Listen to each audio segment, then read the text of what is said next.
పాపం చంద్రబాబు గారు నిన్న ఏదైతే తిరుపతిలో లబ్ధిదారులకు గృహాలను అందించారో టిట్కో ఇళ్ళు రాష్ట్ర వ్యాప్తంగా 2.5 లక్షల ఇళ్లను స్వయంగా నిన్న ఒక్కరోజే అందివ్వడం జరిగింది. 30 ప్రాంతాల్లో అందించారు. ఇది వైసీపీకి మింగుడు పడట్లా. ఎందుకనంటే కూటమి ప్రభుత్వం మీద ఎక్కడైనా యాంటీ దొరుకుద్దా, కూటమి ప్రభుత్వం మీద ఏ విమర్శలు చేద్దామని ఎదురు చూస్తున్నటువంటి వాళ్లకు ఎటువంటి విమర్శలు చేసే అవకాశం దొరక్కపోగా ప్రతిసారి వైసీపీనే విమర్శలకు గురవుతుంది. జగన్మోహన్ రెడ్డి 5 ఏళ్లలో ఎటువంటి ఇళ్ళు కట్టించి ఇవ్వకపోగా టిడ్కో లబ్ధిదారులను వేధించాడు అనేది వాస్తవం. నిన్న అదే టిడ్కో ఇళ్లను చంద్రబాబు గారు పూర్తి చేసి లబ్ధిదారులకు ఇచ్చారనేది కూడా వాస్తవమే. అయితే ఇది సోషల్ మీడియాలో జగన్మోహన్ రెడ్డిని ఇరకాటంలో పెట్టడంతో వాళ్ళకు స్ట్రాటజీకి తెరదీశారు. ఏంటది? జనానికి ఏం తెలియదు కదా, పెచ్చోళ్ళు మనం ఏం చెప్పినా నమ్ముతారనే ఉద్దేశంతో జగన్మోహన్ రెడ్డి కట్టిన ఇళ్లను, జగన్మోహన్ రెడ్డి పూర్తి చేసిన ఇళ్లను చంద్రబాబు నాయుడు ఇచ్చి డబ్బా కొడుతున్నాడని చెప్పి ఒక ప్రచారానికి తెరదీశారు. పాపం వాళ్ళకి తెలియాల్సింది ఏంటంటే అవి జగన్మోహన్ రెడ్డి ప్రారంభించలేదు. 8 సంవత్సరాల క్రితం చంద్రబాబు గారు సీఎంగా ఉన్నప్పుడే ప్రారంభించినటువంటి ఇళ్ళు. కానీ జగన్ ఇవ్వకుండా వదిలేశాడు. చంద్రబాబు గారు 70-80% పూర్తి చేసిన ఇళ్లను జగన్మోహన్ రెడ్డి 5 ఏళ్లలో ఎందుకు ఇవ్వలేదు? రంగులు వేసుకున్నారు కదా, వైసీపీ రంగులు వేసుకున్నారు అన్నిటికీ. మరి ఎందుకు ఇవ్వలేదు? నిజంగానే జగన్మోహన్ రెడ్డి పూర్తి చేశాడు, ఓకే, మరి ఎందుకు ఇవ్వలేదు జగన్మోహన్ రెడ్డి? అంటే జగన్మోహన్ రెడ్డి పూర్తి చేసి పెట్టి చంద్రబాబు నాయుడు ఇవ్వమని చెప్పాడా? లేదు కదా. సో వైసీపీ మాట్లాడే మాటలు కూడా ఒకసారేమో 6 లక్షల ఇళ్ళు కట్టామంటారు, ఒకసారేమో 9 లక్షల ఇళ్ళు కట్టామంటారు. వాళ్ళు ఏం మాట్లాడతారో వాళ్ళకే తెలియదు. కానీ జగన్మోహన్ రెడ్డి ఎన్నికల్లో మాత్రం 25 లక్షల ఇళ్ళు కట్టిస్తామని చెప్పాడు. జగన్మోహన్ రెడ్డి చెప్పిన మాట ఏడాదికి 5 లక్షల ఇళ్ళు చొప్పున 5 ఏళ్లలో 25 లక్షల ఇళ్ళు కట్టించి పేదలకు ఇస్తాము అని జగన్ మేనిఫెస్టోలో చెప్పాడు. దానికి సంబంధించినటువంటి పోస్టర్లు కూడా నా దగ్గర ఉన్నాయి, నేను ఇప్పుడు చూపిస్తా. సో వైసీపీ ఫేక్ ప్రోపగండా ఎలా ఉంటుందో నేను చిన్న ఎగ్జాంపుల్ చూపిస్తా, ఒకసారి చూడండి. అసలు జగన్మోహన్ రెడ్డి క్రెడిబిలిటీ ఏంటో 2021-22లో పార్లమెంటు సాక్షిగా బయటపడింది. ప్రధానమంత్రి ఆవాస్ యోజన కింద జగన్మోహన్ రెడ్డి ఎన్ని ఇళ్ళు కట్టాడో పార్లమెంటులో అడిగినటువంటి ప్రశ్నలకు సమాధానంగా వచ్చినటువంటి పేపర్ క్లిప్స్ నా దగ్గర ఉన్నాయి. ఎందుకంటే వైసీపీ అనుకుంటుంది ఇవన్నీ ఎవరికీ తెలియదు కదా, మనం ఏం చెప్తే అదే ప్రజలు నమ్ముతారు అనుకుంటుంది. సో అలాంటి రోజులు పోయాయి. మీరు మాట్లాడిన ప్రతి ఫేక్కి కూడా ఇక్కడ ఆధారాలు ఉంటాయి. సో ఎలా ఫేకో నేను చెప్తాను చూడండి. ముందు చిన్న వైసీపీ సోషల్ మీడియా లాజిక్ ఒకటి చూపిస్తా చూడండి ఒకసారి. ఇది వైసీపీ సోషల్ మీడియాకు సంబంధించినటువంటి ఒక అకౌంటు. సో ఎక్స్ ఖాతాలు అంటే ట్విట్టర్లో ఒక పోస్ట్ వేసాడు. ఎప్పుడు వేసాడంటే వారం క్రితం 22 మార్చి 2026, ఈరోజు 31 కదా. సో ఒక వారం క్రితం, సుమారుగా ఒక వారం క్రితం ఒక ఫోటో వేసాడు. ఏమనంటే, శభాష్ జగన్, ఇది మీకే సాధ్యం, కేంద్రం ప్రశంసలు, జగన్ సర్కారు హయాంలోనే పేదలకు అత్యధిక ఇళ్ళు 5 ఏళ్లలో 6,85,864 ఇళ్ళు పూర్తి చేశామని. అంటే 6,85,000 ఇళ్ళు పూర్తి చేశారు అని కేంద్రం ప్రశంసించింది అని వాళ్ళ సాక్షిలో డప్పు కొట్టుకున్నారు. శభాష్ జగన్ అని చెప్పి ఇక్కడ మీరు చూడొచ్చు, వేసి డప్పు కొట్టుకున్నారు. సో వారం క్రితం ఇదే అకౌంట్లో ఈరోజు ఇంకో పోస్ట్ వేశారు, చూద్దాం ఒకసారి. ఇదే అకౌంట్, ఇది సేమ్ అకౌంట్ 4 గంటల క్రితం ఈ వీడియో చేసే సమయానికి వేసినటువంటి పోస్ట్ ఇది. సో ఇక్కడ ఏం చేశారో చూడండి.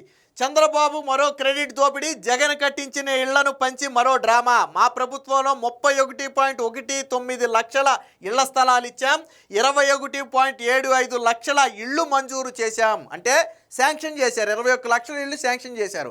సరే, శాంక్షన్ అనేది ఎవడైనా చేస్తాడు, పక్కన పెడదాం. అందులో 9 లక్షల ఇళ్ళు పూర్తి చేసి ఇచ్చాం. ఎన్ని ఇళ్ళు పూర్తి చేశారంట? 9 లక్షల ఇళ్ళు. ఇందాక వారం క్రితం ఎన్ని లక్షల ఇళ్ళు పూర్తి చేశారని చెప్పాడు? 6.85 లక్షలు. ఇక్కడ ఎన్ని లక్షల ఇళ్ళు పూర్తి చేశామన్నాడు? 9 లక్షల ఇళ్ళు. అంటే సరే, అదొక 7 లక్షలు అనుకున్నా, ఇదొక 9 లక్షలు అనుకున్నా, వారం రోజుల గ్యాప్లో 2,25,000 ఇళ్ళు ఎలా పెరిగాయో నాకు అర్థం కాల. వారం రోజుల గ్యాప్లో పేటీఎం బ్యాచ్కి 2,25,000 ఇళ్ళు ఎలా పెరిగాయి? వారం క్రితం చెప్పింది మీరే, 6,85,000 ఇళ్ళు కట్టించామని కేంద్రం ప్రశంసించింది అంతా మీరే. ఈరోజేమో 9 లక్షల ఇళ్ళు కట్టించామని చెప్పుకుంటున్నది మీరే. స్క్రిప్ట్ సరిగ్గా చూసుకోకపోతే ప్రాబ్లం కదరా. స్క్రిప్ట్ సరిగ్గా చూసుకోవాలి కదా. 6,85,000 ఇళ్ళు కరెక్టా, 9 లక్షల ఇళ్ళు కరెక్టా? వారం రోజులో 2,25,000 ఇళ్ళు ఎలా పెరిగాయి? సరే, ఏదన్నా 5,000 10,000 అటు ఇట్లో చెప్పారు అంటే ఫిగర్లో సరే, అది ఓకే.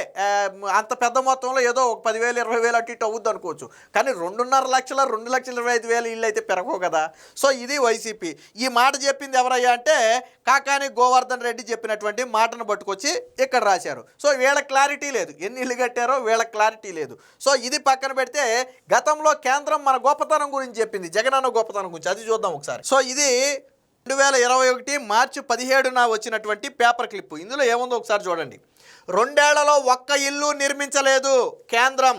ప్రధానమంత్రి ఆవాస్ యోజన పథకం కింద గత 2 ఏళ్లలో ఆంధ్రప్రదేశ్లో ఒక్క ఇల్లు కూడా నిర్మించలేదని కేంద్ర మంత్రి నరేంద్ర సింగ్ తోమర్ వెల్లడించారు. ఈ మేరకు టీడీపీ ఎంపీ కేసినేని నాని, తర్వాత వైసీపీలోకి వెళ్ళాడు, బట్ ఈ ప్రశ్న అడిగినప్పుడు ఆయన టీడీపీలోనే ఉన్నాడు. టీడీపీ ఎంపీ కేసినేని నాని ప్రశ్నకు కేంద్ర మంత్రి లిఖితపూర్వక సమాధానం ఇచ్చారు. రాష్ట్రానికి 78,276 ఇళ్లు మంజూరు చేశామని, అందులో 2016, 17, 18, 19 అంటే 4 సంవత్సరాలు కూడా కూటమి అది చంద్రబాబు గారే అధికారంలో ఉన్నారు. సో 4 సంవత్సరాల్లో 78,000 ఇళ్ళు మంజూరు చేస్తే 46,723 ఇళ్ళు నిర్మాణాలు పూర్తయ్యాయని, కానీ 2019, 20, 2021లో ఒక్క ఇల్లు కూడా నిర్మించలేదని పేర్కొన్నారు. సో 16, 17, 18, 19లో 46,000 ఇళ్ళు పూర్తి చేశారు. బట్ 19, 20 అంటే ఎవరు సీఎం? జగన్మోహన్ రెడ్డి సీఎం. అలాగే 20, 21లో ఎవరు CM? Jaganmohan Reddy CM. But ఒక్క ఇల్లు కూడా నిర్మించలేదని కేంద్రం చెప్పింది. సో ఇది 2021లో మార్చిలో వచ్చినటువంటి వార్త. ఇంకొక వార్త కూడా ఉంది, ఒకసారి చూద్దాం. సో ఇది 2022 డిసెంబర్ 14న వచ్చినటువంటి వార్త. ఏంటో చూడండి. 3 ఏళ్లలో 5 ఇళ్ళు కట్టిన రాష్ట్రం. అంటే తర్వాత ఏడాదిలో ఒక 5 ఇళ్ళు కట్టాడు జగన్. మొదటి 2 ఏళ్లలో ప్రధానమంత్రి ఆవాస్ యోజన కింద ఒకటి కూడా కట్టలేదు కదా. సో 3వ ఏడాది మాత్రం కొద్ది కష్టపడి ఒక 5 ఇళ్ళు అయితే కట్టాడు. ఇది నేను చెప్పలా, కేంద్ర ప్రభుత్వం చెప్పింది. ఇది కూడా కేంద్రమే చెప్పింది. చూడండి, ప్రధానమంత్రి ఆవాస్ యోజన పథకం కింద 3 ఏళ్లలో ఆంధ్రప్రదేశ్లో కేవలం 5 ఇళ్ల నిర్మాణమే జరిగినట్లుగా కేంద్ర గ్రామీణాభివృద్ధి శాఖ సహాయ మంత్రి సాధ్వి నిరంజన్ జ్యోతి వెల్లడించారు. ఈ మేరకు లోక్సభలో పలువురు ఎంపీలు అడిగిన ప్రశ్నలకు గాను కేంద్ర మంత్రి మంగళవారం లిఖితపూర్వక సమాధానాలు ఇచ్చారు. సో ఇందులో మొత్తం ఆంధ్రప్రదేశ్లో 46,726 ఇళ్ళు నిర్మాణం పూర్తయినట్లు వివరించారు. ఆ పూర్తయిన ఇళ్లలో 5 ఇళ్ళు మినహాయించి మిగిలినవన్నీ కూడా గత ప్రభుత్వంలోనే పూర్తి చేశారు. అంటే సేమ్ ఇందాకటి న్యూసే, కాకపోతే ఇయర్ గ్యాప్ మారింది. బట్ ఇయర్లో ఒక 5 ఇళ్ళు మాత్రం వ్యత్యాసం వచ్చి పాపం ఆ 5 ఇళ్ళు కూడా జగన్ కట్టాడని చెప్పి కేంద్రం అయితే చెప్పింది. సో ఇంకొక వార్త కూడా ఉంది, అది కూడా చూద్దాం ఒకసారి. ఇది 2022లో వచ్చినటువంటి వార్త. ఇది ఇళ్ల నిర్మాణం ఇలాగేనా? 20 లక్షలు ఇస్తే 4వ వంతే కట్టారు. రాష్ట్రంలో ఇళ్ల నిర్మాణం తీరుపై కేంద్రం అసంతృప్తి. ఓ గది చిన్నగా, కొన్ని చోట్ల గదులు లేకుండా హాలే నిర్మిస్తున్నారు. ఇళ్ల నిర్మాణంలో ఎన్బీసీ నిబంధనలు పాటించాలి. నిధుల ఖర్చుపై యూటిలైజేషన్ సర్టిఫికేట్లు సమర్పించాలి. అన్ని ఇళ్లకు తక్షణమే జియో ట్యాగింగ్ ఏర్పాటు చేయాలని కేంద్ర కమిటీ ఆదేశించినట్టుగా చెప్పారు. అంటే జగన్మోహన్ రెడ్డి పాలనలో 20 లక్షల ఇళ్ళు ఇస్తే 5 లక్షల ఇళ్ల నిర్మాణం కూడా పూర్తి స్థాయిలో చెయ్యకపోగా కొన్ని చోట్ల చిన్న చిన్న గదులు కడితే కొన్ని చోట్ల ఏకంగా గదులన్నీ తీసేసి ఒకే ఒక హాల్ కింద కట్టేసి ఇచ్చేస్తున్నారు తప్ప సెంట్రల్ గవర్నమెంట్ రూల్స్ ఎక్కడా పాటించట్లేదని చెప్పి వచ్చినటువంటి వార్త. ఇవన్నీ జగనన్న కాలనీలే. ఇక్కడ మనం కనపడుతున్నవన్నీ కూడా జగనన్న కాలనీలు. ఎంత ఉన్నాయో చూడండి, అగ్గిపెట్టిలాగా ఎంత ఉన్నాయో చూడండి ఒకసారి. సో ఇది కూడా 2022లో వచ్చినటువంటి వార్త. మరి జగన్ ఎన్ని ఇళ్ళు కట్టిస్తానన్నాడో ఒకసారి అది కూడా చూపిస్తా.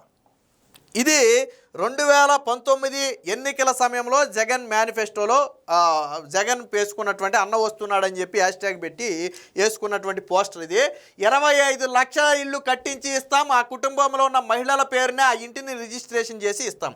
ఇది జగన్ చెప్పింది. మరి ఎన్ని ఇళ్ళు కట్టించి ఇచ్చాడు జగన్? జగన్ చెప్పిందే ఇది. 2019లో వైఎస్ఆర్సీపీ సోషల్ మీడియా చేసినటువంటి ప్రచారం, జగన్ ప్రసంగాల్లో చేసినటువంటి ప్రచారాన్ని పోస్టర్ రూపంలో ఇచ్చారు. ఇది 25 లక్షల ఇళ్ళు కట్టించిస్తామన్నాడు. 5 లక్షల ఇళ్ళన్నా కట్టారా? 5 లక్షల ఇళ్ళన్నా కట్టారా? మీ పనితీరేంటో కేంద్రమే చెప్పింది. చివరికి కేంద్రం శాంక్షన్ చేసిన ఇళ్లను కూడా జగన్మోహన్ రెడ్డి నిర్మించలేకపోయాడు. అది జగన్మోహన్ రెడ్డి చేతకాంతనం. వీళ్ళు నిన్న ఇచ్చినటువంటి టిడ్కో ఇళ్ల గొప్పతనం మాదని డబ్బా కొట్టుకుంటున్నారు. ఇది కదరా మీ ఘన చరిత్ర. ఇప్పుడు నేను చూపించింది కదా మీ ఘన చరిత్ర. వాళ్ళ సోషల్ మీడియాలో ఏం మాట్లాడతారో వాళ్ళకే తెలియదు. వారం క్రితమేమో 6.5 లక్షల ఇళ్ళు అంటారు, ఇప్పుడేమో 9 లక్షల ఇళ్ళు అంటారు. 2.5 లక్షల ఇళ్ళు ఎలా పెరిగాయో నాకు అర్థం కాదు. కేంద్రమేమో ఒక్క ఇల్లు కట్టలేదని పార్లమెంటు సాక్షిగా సమాధానం చెప్పుద్ది. ఇది వీళ్ళ చరిత్ర. కాబట్టి జగన్మోహన్ రెడ్డి అనే వ్యక్తి పేదలకు పూర్తి అన్యాయం చేశాడు తప్ప పేదల గూడుని జగన్ పట్టించుకోలేదు. ఇప్పుడు కూటమి ప్రభుత్వం వచ్చిన తర్వాత ఆ బాధ్యతను తీసుకుని పేదల సొంత గూటి కలను నిజం చేస్తుంది.